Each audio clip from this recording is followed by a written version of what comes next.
Ayan, ipakita ko po sa inyo na, ayan na. Ay, gusto. Papakita ko lang na buhay siya. Ayan, gumagalaw na. Baka masipit ang akin. Sabagay, nakatali naman siya. Aggressive siya,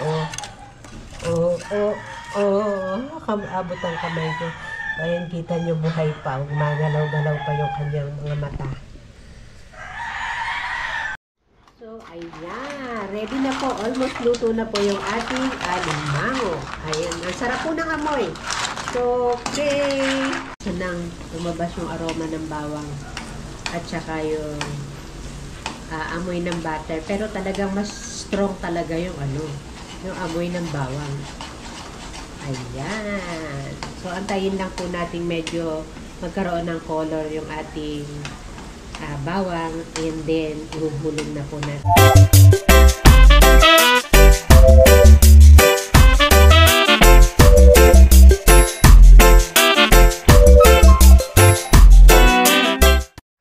Hello, magandang araw po mga ka-neighbors at magandang araw po sa ating lahat. For today, meron po kaming bisita. Ilan ba to? 1, 2, 3. Meron po kami 5 bisita dito sa bahay. Mamaya makikita nyo kung ano ito or kung ano ito. Ayan. But before anything else, bago nyo sila makita, thank you po muna ulit sa pag-follow nyo, sa pag-support nyo sa mga videos namin sa channel namin. Ayan. At doon po sa mga bago na napapadaan sa channel namin, salamat din sa chance na naibigay nyo para ma-share namin yung mga contents ng videos namin. At sana po ay nagugustuhan nyo. Please don't forget to like and subscribe na rin po. At yung notification bell, paki-turn on po palagi para kayo ay notified kapag may mga bago kaming uploads na video. And so, eto na nga po yung item. So, na-reveal na sila ay item, sila ay bagay. So, ayan po yung mga alimango na nabili ng husband ko. Ayan. So, ayan po yung bisita namin. 5 pieces na alimango. May nakita daw po kasi siya na lalako doon sa may aliparan. And, ayan, nakabili siya nitong mga alimango. Buhay pa siya, ayan, gumagalaw-galaw pa siya. So, syempre, walang tubig, pero ayan, ano pa siya, humihinga, nagalaw pa siya. Nagalaw pa yung mga mata nila. Ayan, so yan, sisintensyahan natin ng luto mamaya. Ewan ko sa kanya kasi siya ang magluluto nito. Ako, I will play my part as videographer. Ayan. Okay, sige po. Maya-maya, umpisa na nating lutuin ang alimango. Okay, sige. Bye-bye po for a while. So, ayan, ipakita ko po sa inyo na, ayan na. Ay, gusto. Papakita ko lang na buhay siya. Ayan, gumagalaw na. Baka masipit ang akin. Sabagay, nakatali naman siya. Aggressive siya, abot ang kamay ko. Ayan, kita nyo buhay pa. Gumagalaw-galaw pa yung kanyang mga mata. Isinum ko po yung camera para mas makita na sila ay gumagalaw yung mata. Ayan, na sila ay buhay pa. Ayan, isa pa. Another. Gapos na gapos siya, hindi siya makagalaw. Yung isa mas aggressive. Ay!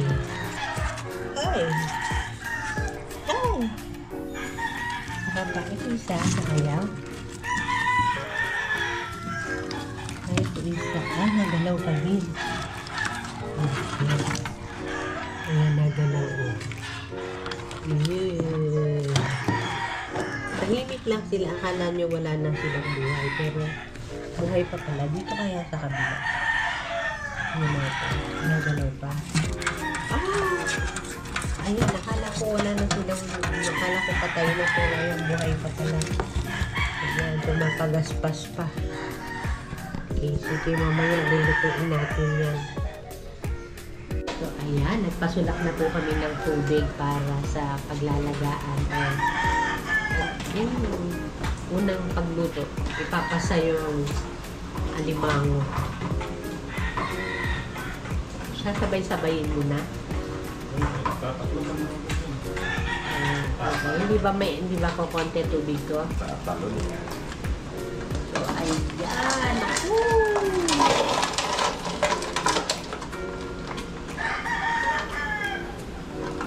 Yun, naisilid na po yung mga alimango sa loob. Kailangan pala ganun kabilis para hindi siya makatakas. Kung ako lang mag-isa yun, baka nagpupulot ako sa sahig.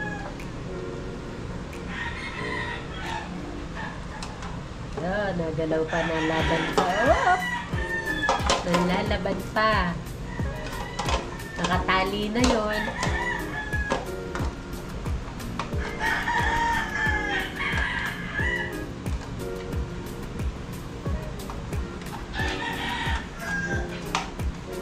Nakatok pa. Ayan. Narinig yung nakatok pa. So, siguro yun yung nasa ibabaw. Baka naiinitan pa lang siya. So, ayun. Nagalaw pa rin.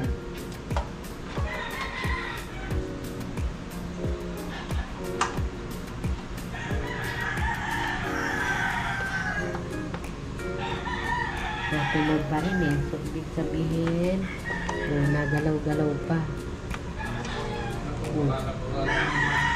Ayan.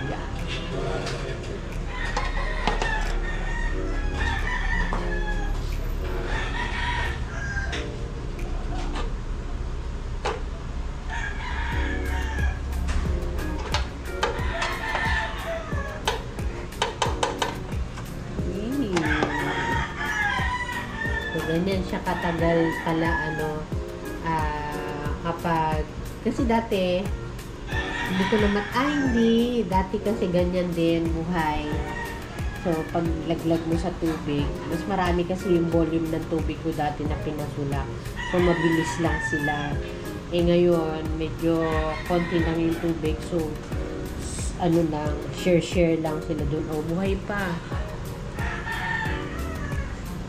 So, haluin ko kaya. Lagay ko siya sa ilalim.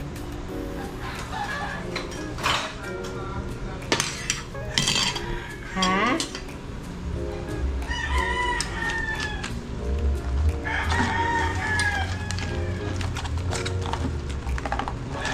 Lagay natin siya sa ilalim.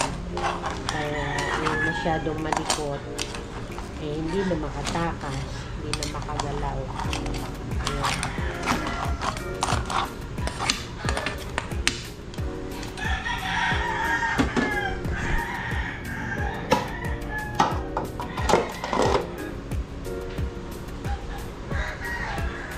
Wait natin na ilang minuto. So, okay. Palagay ko okay na to. So, ayan. Kulay.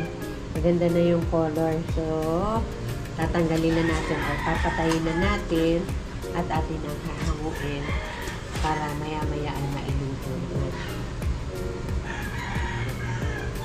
Patayin natin ang kalan at isa-isahin natin. Ilipat doon sa isang lalagyan, isang kawali para sa preparation na pagpatanggal ng tali at pagbibiyak sa kanya.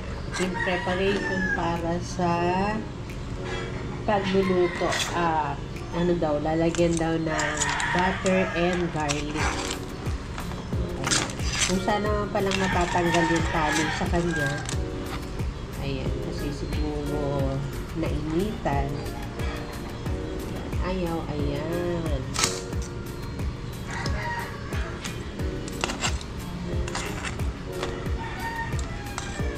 So, another.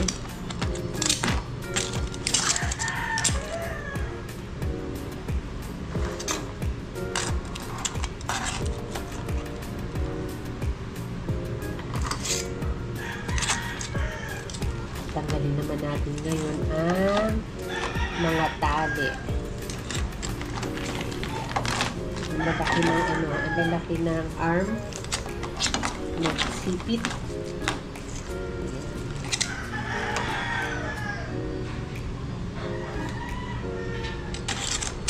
So, ayan, yung mga sipit, pwede kasi na lang natin yung pinakatubig niya at palamigin na lang natin siya ng ganyan. Okay, sige.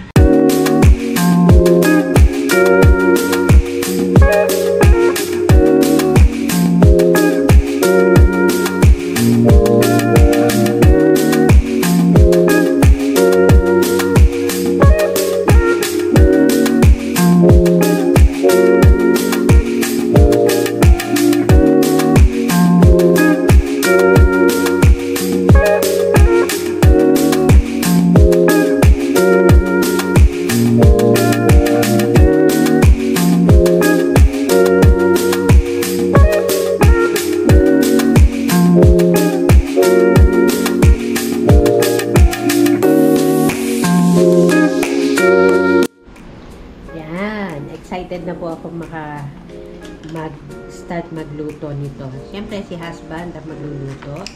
Ayan. Gamit po ang, dumaan na rin kami kanina sa grocery. Bumili kami ng butter. Ayan. Salted butter itong nabili ko.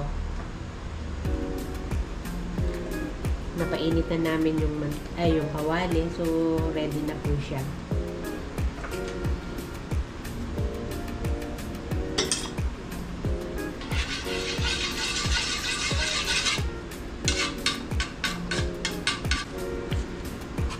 Ayan.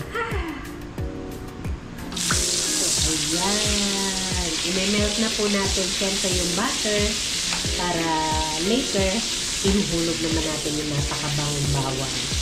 Ayan. Yun yung magdadala ng lasa dun sa ating lulutuin na may garlic at saka oyster sauce. Ayun. Kahit pala siya ay hindi mo lagyan na asin, talagang medyo may salt na siya. Kasi yung kinain ko kanina. Lalagyan mo na lahat? Well, dandahan. Bakit matamsikan? So, ganun pala magluto ng talagang sagana sa butter.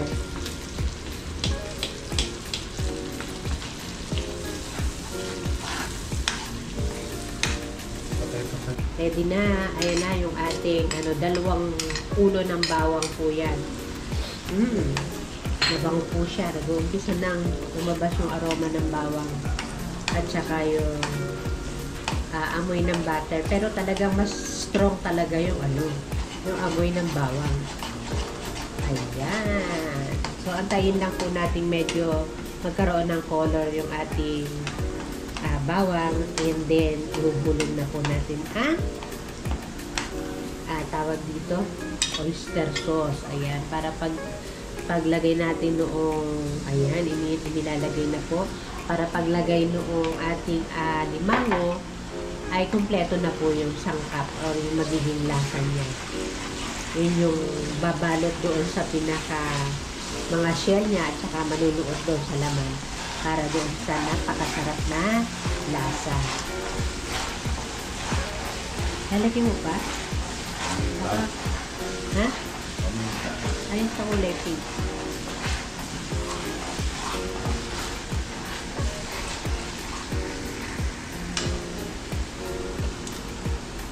Ayun, nilagyan din po ng konting paminta.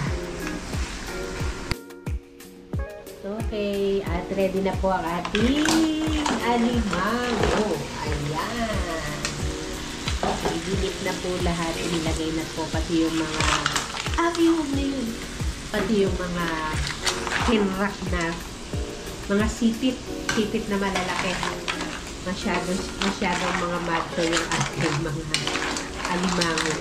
Bagay, yun naman ang sa kanila yun yung pambato nila. Talagang malalaki yung mga sipit nila. Like yung alimansan, mga mahaba pero hindi siya ganito parang malaki yung muscles.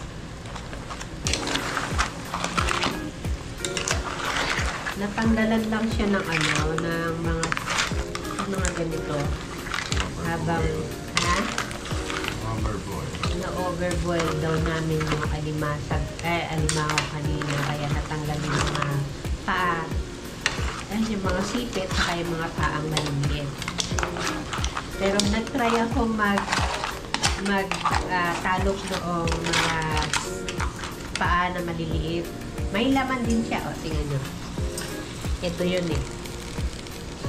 Ayan. Yan yung mga laman noon. Marami. So, ayan. Ready na po. Almost luto na po yung ating alimango. Ayan. Ang sarap po ng amoy. So, okay.